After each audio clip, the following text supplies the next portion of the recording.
I linked up with Tommi Gore, the racing driver who races across Europe and the Caribbean in rally and circuit racing, and currently races at Porsche GT4. This guy is wicked behind the wheel. Talked about his racing journey, showed him the car we're building, and then jumped into his machine for a pull that proved why this guy isn't just fast, he's on another level.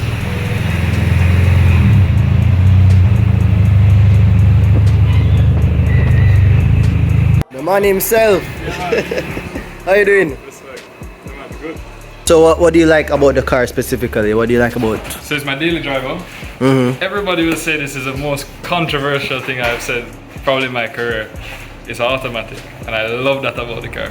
Because I can sit down in my traffic and my left foot now hurt me.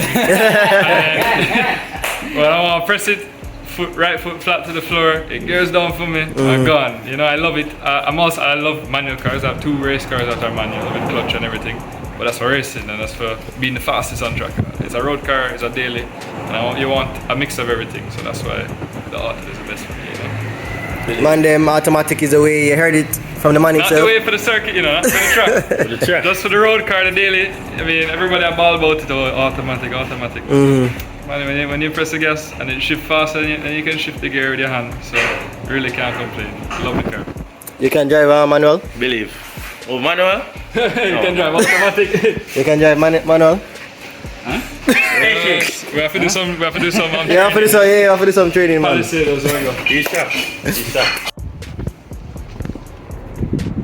So this is what we're doing a build series on. Okay. Severely wrecked. Yeah. I mean, just to back off. We're gonna chop it. Yeah, so basically we're gonna cut off this, then either put a super back. Oh really? Or do like an exposed back on it. Yeah. So, but which one do you think would look better? Or be more drift car or? Yeah, drift car. Yeah, there's cages. Makes it cheaper. Yeah. When you do like a wall top or something, easy to fix. Yeah. So. But yeah, do that. Just cage it and make it a full drift car, and you can get a bumper or something. So yeah, we're supposed to get some 3D renders of the Supra back and of the exposed back. Like you know when the Lamborghinis have the exposed back and you can see everything. And then we're gonna ask people to vote and see which one they prefer. But yeah, do that. Cage it and drop one of them on. Are you more of a Bema guy or a Audi?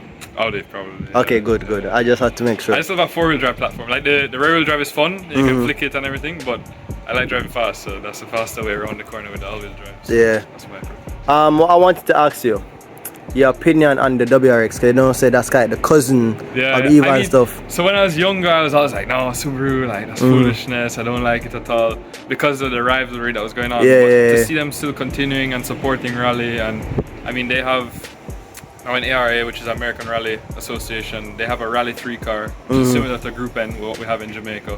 I'm also building a Group N Evo 8 at the moment, so you'll soon see that out next month. But it's a similar class, and they're kind of making rally more affordable, making it accessible, and keeping the sport alive, which I love. That's the only thing I don't like about Mitsubishi, is that they're not involved in it as much as Subaru is. Yeah, bankruptcy and anything there. Even Ford, Audi is now in Formula 1. Porsche has a very big motorsport program. I'm driving a Porsche over in Germany. And those cars also, those are, if I had to ask me any car that I drive, it'd obviously be that. But the price point for me locally in Jamaica is high. But if there's a car that I had to choose, or what I aim to get, is definitely a 911 or a 780. Believe. Those are wicked. Right, so as you guys know, I'm here with the man himself, Tommi Gore. Wanted to kind of get a deeper dive in something that he's experienced and not a lot of Jamaicans have experienced, which is the racing scene, right? So I want to ask you, what is it like going overseas racing? Because most people here just know like drag racing, maybe rail racing, Mobe, and a little bit of Dover. But what is it like overseas? How do they treat racing and stuff like that?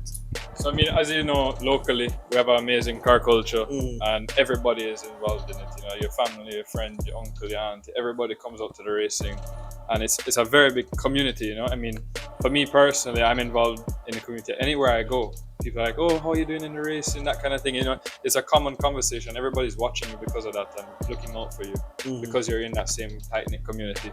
And I found over in Europe, it's actually pretty similar. So, and maybe not as tight-knit because it's so massive. I mean, I'm at a race meet over there, and there's 70,000-80,000 spectators. So it's incredible. You're not seeing your auntie and your uncle every time, you know, but it's massive, and the people that are there are actually coming back to races to see me and come over to our tent and say, hey, how you doing? Like, how was Jamaica? That kind of thing. So it's really nice to see that. And I'm glad that it's not just in Jamaica, and the whole motorsports globally is pretty much like that. I find it in America as well. It's a little smaller, but it's still the tight-knit community. Everybody in it knows somebody else, and they all work together to help grow the sport, which is what I see in Jamaica and happening right now. And I really like to see that, because motorsports, this is what grew me, you know. I'm a homegrown racer. I raced go-karts since I was 5 years with the Jamaica Karting Association. Started in cars when I was 14 with the JRDC, with the Jamaica Race Drivers Club. So that progression and what we have locally and what we've built over the last couple of decades is amazing. And that's what I want to see to continue, because that is what's given me the opportunity to go over to Europe and perform at the highest level. I mean, you're there and at Formula One tracks, these multi-million-dollar facilities, and it's amazing. I mean, there's nothing I'd rather do. Obviously, it costs a lot of money, and that's why I have all these sponsors here, these 8 brands on board this year. I mean, they're the ones that make it possible for me to go over there. Without them, it just wouldn't be there. And without the people in Jamaica loving motorsports and following me, following my journey on my YouTube, Tommi Gore, or my Instagram, and supporting me in that way, these brands wouldn't notice me and they wouldn't come for that journey over in Europe. So Jamaica is great, but racing abroad is only possible when Jamaican motorsports is on a different level like it is right now. What I want to ask you is what does it take to become someone that gets these sponsors, that can race, that can go overseas, that can have it as their professional career? What would you advise someone that probably is smaller, or probably has a son that wants to go into racing, or son or a daughter that wants to go into racing? What are the steps that they should take to be able to be someone like you? So honestly, it depends on your goal in racing. What's your end goal? Do you want to go to Dover, have some fun, be out there with your family and friends? I mean, everybody needs something to work towards. Everybody has a purpose in their life and what they want to do, you know. For me, from when I was younger, got the opportunity to go in go-karts, thankfully to my dad. And he gave me that opportunity, and I loved it from then. So every day, from probably that first day, racing has been on my mind at least once, you know. Everything I do, there was a agreement with us. I had to get good grades in school. So I had straight A's since grade 2, because that's when I started in go-karts. Straight A's from then, and now I'm still in university. Same thing, I forgot, or else I can't race, is what he says, you know. Getting that persona and getting out there in front of the TVJ cameras. I mean, as a local guy racing, any random person, you need to build your brand. I mean, people know who Tommi Gore is because of racing. They don't know me because I go to school, you know. I need to go out there. I need to go to the cameraman. I need to interact with people like you who have the media houses and the followers. You know, I need to go to you and say, hey, let's do an interview. Like, let's do something together. Let's work together. Build my brand, but also to say to sponsors now and say, hey, I'm in the media. That's why I can go and approach a Supreme Ventures and say, hey, you guys want to be on my car in Europe? It'll be X, and I'll give you X amount of exposure. So you need to be professional as well. These are multi-million-dollar companies that you're approaching to say, hey, give me $1 million or give me $2 million. That's when you're at the highest level, right?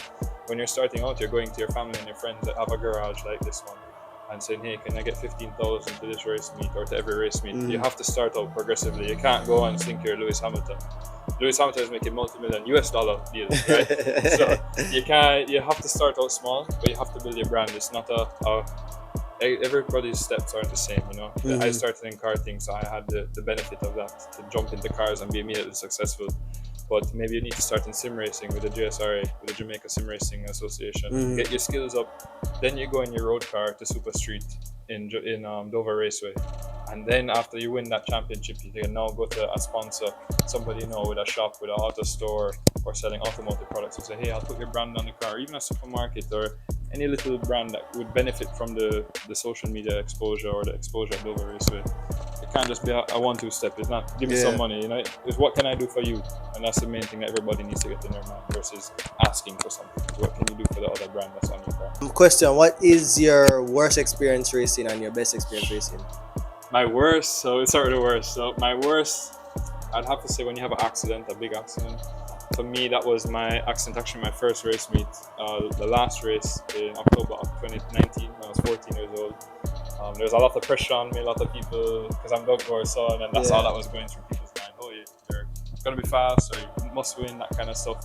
I was starting at the back of the race because I was a rookie. So every race I started last. That's just something that the GRDC does to give you. It's usually you're slower than the guys in front of you, but I wasn't at this time because I had at that point 6 years of karting experience, and I'm coming through the pack and going into Pinky's Bluff, the fourth corner on Dover Raceway, and a guy just barely touches my outside back wheel, and the back of the car goes up in the air.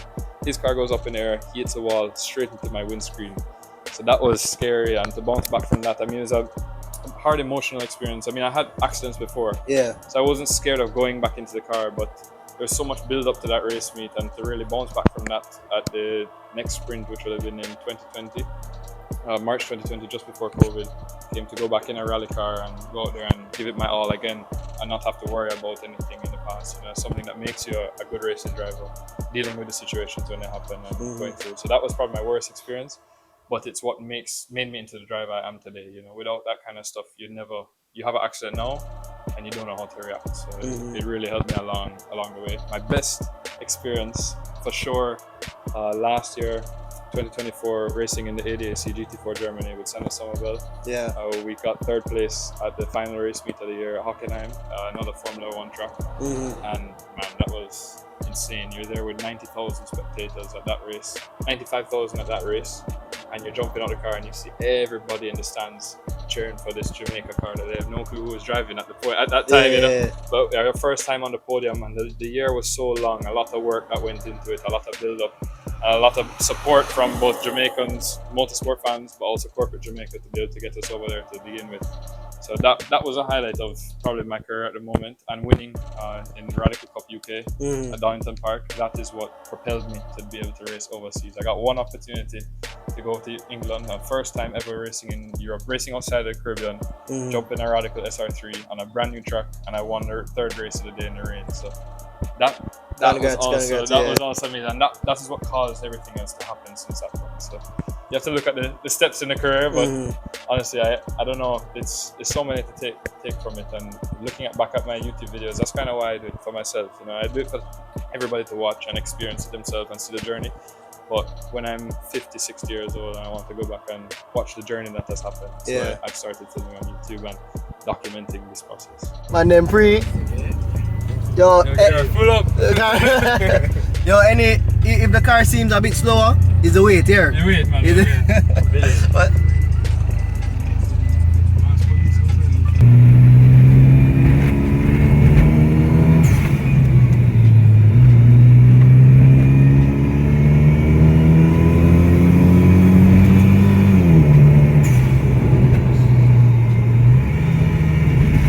Right or left? Straight to that one, and then you turn right there.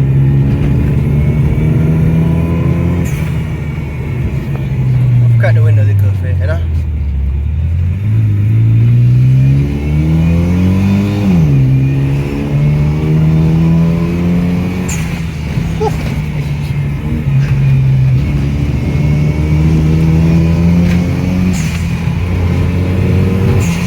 Yo. What you smile? What you want to smile? Smiles per gallon, man. Literally with this car, yes, done. Race car. Yo, I tell you, so the man can't drive, you know? Yo, bro, we're with a race car driver. Yo, Oliver, but turn right, though. Huh? But turn right? No, right, that's all. Yeah. So you see backing out easy. Guys, we're driving with a professional race car driver. Shift on first. And have a look at that. Yeah. And look at it again.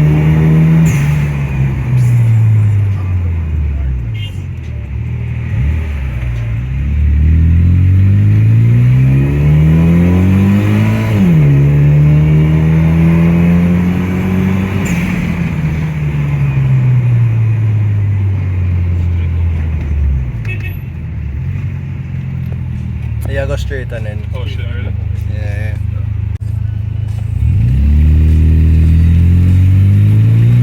And auto, it shifts the same and everything. Yeah. Nice.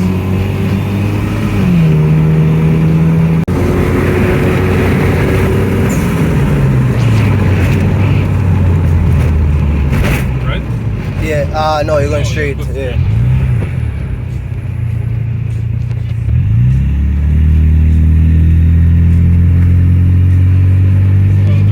Yeah, father on about. Real rally car. Believe. Straight.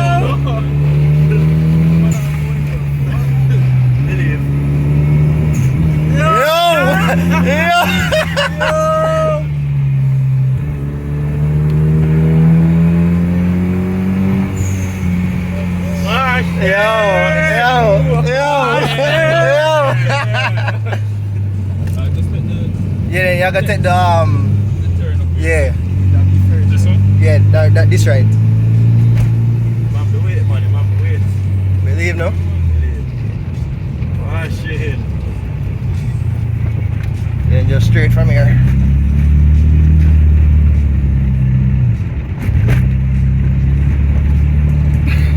So the car drive nice though. Bro? Ah, shit. Bro? Ah, shit. I no longer like WRX more than Evo, is it? I joke. And now we're back. No man, that was an experience still. Like I'm telling you, say miss out. No, tell him video and tell him. Yo, you miss out here. Yo. I no experience it, you know. Just watch your YouTube. Just watch your YouTube. Yeah. Bro, Like a plug. bro, you see the waterfront that turn there and the roundabout. Bro, some rally racing experience we get. Bro. Yo, just a little disclaimer. Drive safe on the road, don't drive above your limit. Race at Dover, not on the road. Believe. And honestly, everything we do, professional driver, don't try this on your own. What is it? Yo! Respect again, bro. Respect again. Big up here. Ah.